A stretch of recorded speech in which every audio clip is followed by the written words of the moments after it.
this year we don't do as many like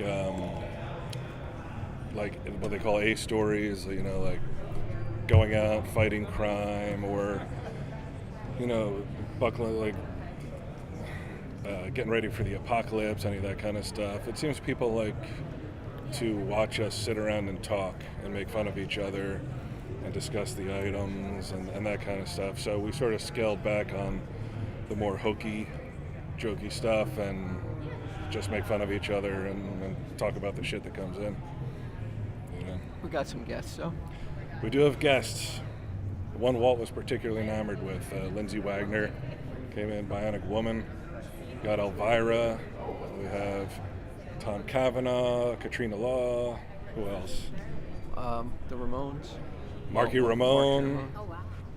Yeah. Sure. Marky Ramone. Yeah, you like the Ramones? Yeah, I do. See, I know the popular Ramones songs that everyone knows, but I was never a Ramones guy, like punk rocker type stuff. You're never into punk rock, right? I dabbled. Oh, really? I learn something new about this guy every day. Did you guys ever anticipate doing a reality TV show, or just kind of something that fell in place? Unscripted, how dare you? If we're going to split hairs, now is the time. Did you ever think you'd do a reality show? No. Nor did I, because I hate reality TV. Because it's all bullshit, really. I mean, we all know this, right? What I liked about it was that it's not much different from what we would be doing anyway, except with, the stuff coming in, we wouldn't be sitting there talking to people. But the great thing about the show for me is nobody tells you what to say. Nobody's like, make this joke or, go back and say it this way. So it actually is as close to reality, I guess. Like, there's no manufactured drama or any of that bullshit that seems to... I think we should do manufactured drama, actually, because all the shows that have it are way more popular than us. Maybe Mike and Ming get into a tiff and don't talk for a while, or, Ming throws like a glass of wine in Walt's face or whatever. I enjoy that. Yeah, right? So you guys have had actually 2 different sets of toys made of the two of you, at least. What's probably the coolest thing you guys have had happen since the show started, as far as things you've popped up in pop culture wise? You mean not consciously wanting to do it? It's just sort of was brought to you or made for you or of you. I know you guys have the Clerks and action figures from a ways back, and then you guys had the Mini-Made set last year. Yeah, some guy made, there's a service, I can't remember the name of it, but they will make an action figure of you, and it's sculpted to it looked a lot like me. It was a guy in Orlando who gave it to me. That was pretty cool. Somebody made a marionette of me. Yeah, people, that's one of the good things about, not so much comic book men as Tell 'em Steve Dave is, people get, there's tons of creative people out there, so they make these things and they do these things that you're like, holy crap, there are way more talented than me out there. Like Walt met somebody through the show who designed a cover for the album and vinyl that we did for the podcast recently. So, I mean, as far as something anyone's done specifically? We've had zombie portraits of ourselves. There's so many great creative things that have come our way from people who either watch or listen to us. So, it's all cool, and it's all, it's neat that, that people are connecting enough to want to, put a little bit of their blood, sweat, I don't know about tears, into creating something inspired by watching the show. Actually, somebody did a painting of me too, and the painting, it looked like I grew up post Fallout at Chernobyl. It was so. I think it was intended to be a likeness, but maybe the person was about as talented as I would be in painting. It looked so bizarre. I wish I had a picture of it. Now, so Walt, you're busy with comic book men, you're busy with stuff at the shop, but do you have any comic book projects coming up or anything like that? I'm still always drawing.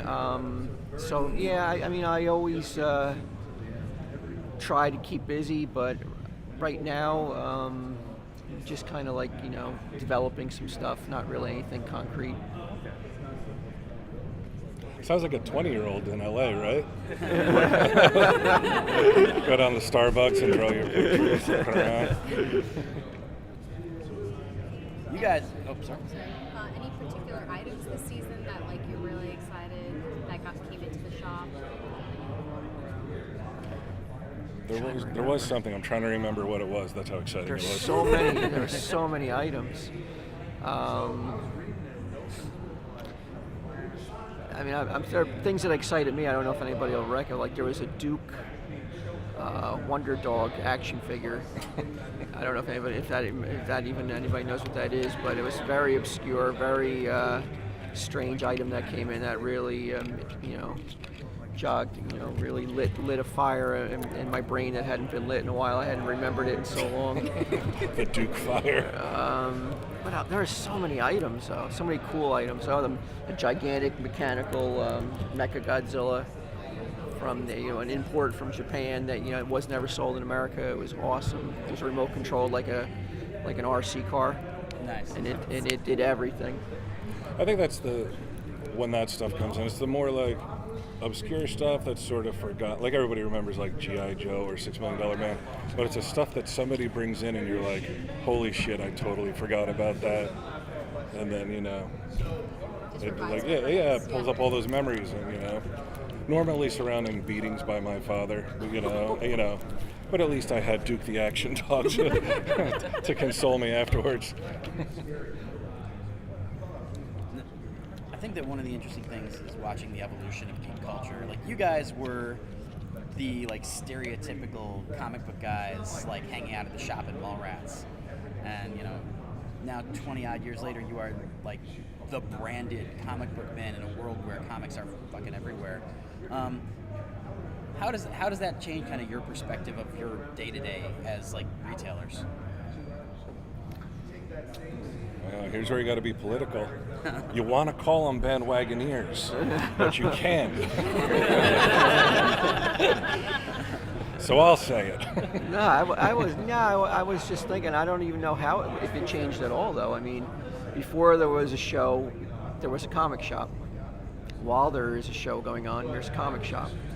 Hopefully, when the show is over, there'll still be a comic book shop. And really, it doesn't really change the store's workings or the behind the scenes of the store at all. Not in one way. I don't think it's changed. It's still the same game plan or daily routines before the show, and that's post show.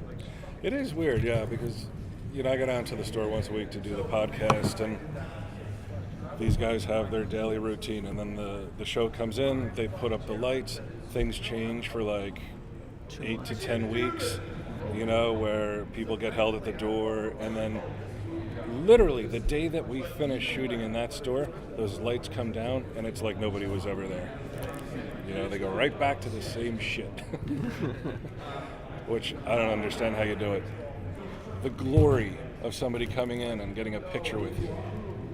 You don't miss it? Oh, you don't think that happens? We still get asked to get pictures taken on a know. daily basis. I didn't know he was so in demand.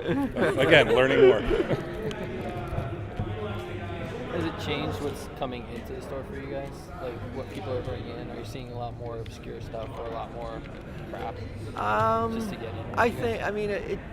It really hasn't changed what's coming in. What comes in, for the most part, almost daily, people bring in a box of stuff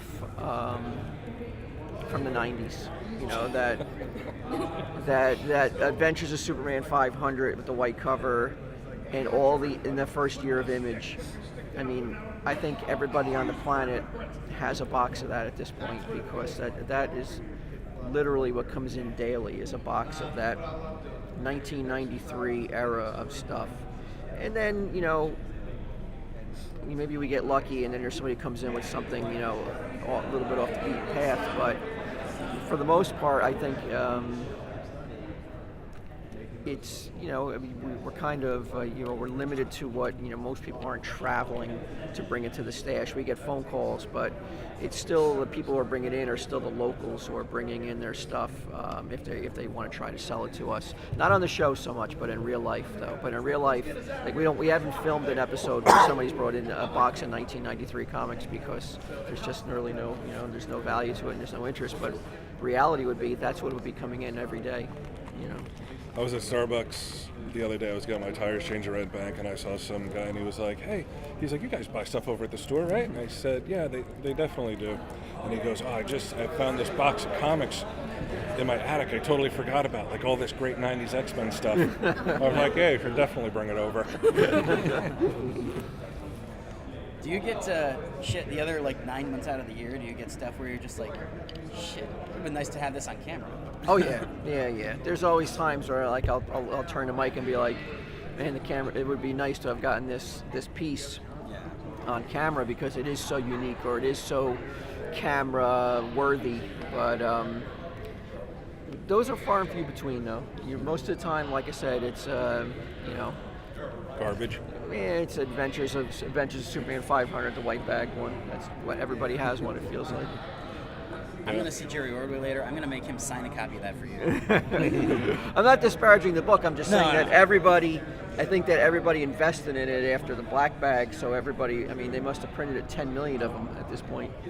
Well, I remember the black bag being on TV, like on the news. Yeah. It was such a The white big bag deal. didn't make the news. And people would come in. This is when the store was on the other location for the No, first year. we didn't even have a store then. No? It might have been the white bag then. Then maybe it was the white bag that people. Neither one? When it was first released. Which was Death of Superman? That was it, right? 70. Yeah, that was it. Yeah, it was Yes, I've been on a show about 1992. comic books for 6 years. I remember people coming in and saying they're like, I'm gonna send my kids to college with this. That was the plan. Yeah. There's a lot of uneducated motherfuckers out there right now. I feel like that's the headline. Yeah. That's it. No more questions. There have to be more. Is there like an item that you always wanted to have on the show but haven't had on it yet, or always wanted to, I guess, capture it, or haven't even encountered yet in this store? Personally, I've wanted them to bring in the. It was a special edition of The Stand by Stephen King. It's called the Coffin Box Edition. It's in like a wood box, but it goes for like $3,400. And they're like, no way, because first you would have to buy one unless you happen to know somebody with one, and they're not going to spend that much money on a book. So that's what I would like to see come in. I mean, I don't think there's anything that I personally haven't seen that I wanted to see it not come in yet. I mean, I guess there's always something out there, but right off the top of my head, I mean, this year there's so much stuff came in. Almost everything on my wish list came through the door. Yeah, we ask for stuff, but they don't always get it. I remember in the early '70s, it was Dracula, Wolfman, and Frankenstein, like these plaster cast busts that you were supposed to paint. And I'm not this guy. No fine motor skills. I suck at. I can't even write. It's illegible.